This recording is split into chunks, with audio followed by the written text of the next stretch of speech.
The legal documents that were in there. So the 2A was broken into. Now, there is no mistake, right? That was broken into. We have a locksmith, drilled the lock. So the last thing you said, and I'll start from the back, I've been making notes to some comment. You said everyone knows what happened. Well, obviously everyone doesn't know, because what everyone knew was that leases were backdated. The signatures, I believe, were Tuesday. So the conspiracy theories we're hearing are conspiracy theories. You said the signature was Tuesday, that's the 7th. Now, hold on. Ask you some simple questions for the record. You're obviously familiar with the BCCC lease, which was executed on November 6th. So just to confirm, it was executed by the BCCC board on November 6th by email. Yes, the first vote was cast at 10:38 a.m. and we had a quorum and 3 votes by 11 o'clock exactly. And then later we signed the contract.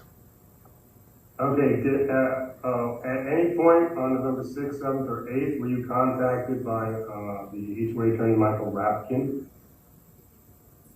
I have never met the man nor spoken to him. Thank you. Is there anything else you'd like to add here? It's a legitimate lease. We all know that's true. Thank you, Gary. You're welcome. And that's for the record. That's for the record. Okay, I'm putting you on notice. You ratified the lease, you will all be liable as anything and abetting and possible crime. That's what I have to say. On the 50,000, I didn't get to say before, you have no authority. I talked to Ty Luma, he said it's not within your charter to spend 50,000. And that lease is against the law, and you backdated that lease to say the 6th, only because he was caught on the 6th, taking documents out of there. It was not a CSD office.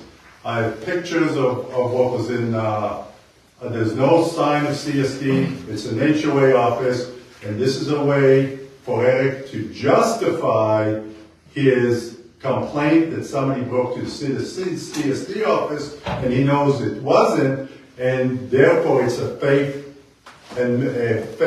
complaint, which is illegal, and therefore he needs to now come up with a lease to justify his complaint. That's illegal. That's a corporate. Not only that, but it's illegal, and you guys are trying to frame 2 board members, and that's a crime. There's 2 minutes and 30 seconds to remain to the lease. A copy of the agenda, and the agenda says 50,000 to hire an investigator. That agenda item, public comment for that agenda item is closed. I did not see it on it, and I have. Oh, God, dear. Listen.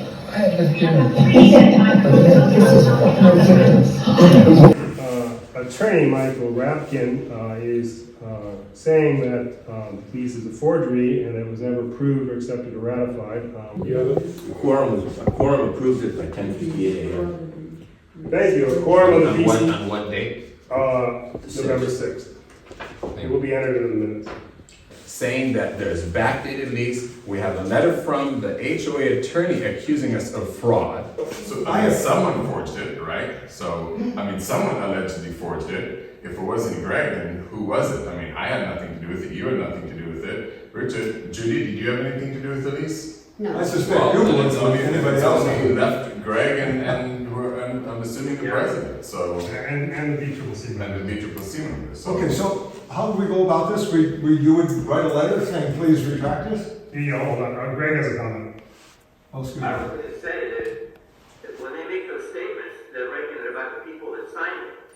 If I hadn't signed it, I wouldn't be upset. I'd be on their side. Somebody forged my signature. But they didn't forge my signature. I signed that document. And so the idiots that said it was a forgery don't know their ass from a hot rock. Thank you, Greg. I thought we were calling names. Matthew? Okay. Is that Matthew talking? Yes. Matthew, we're going to have to ask you to leave. Okay. It's a simple issue of needing more space. That's it. I'm done. On an emergency basis? Judy?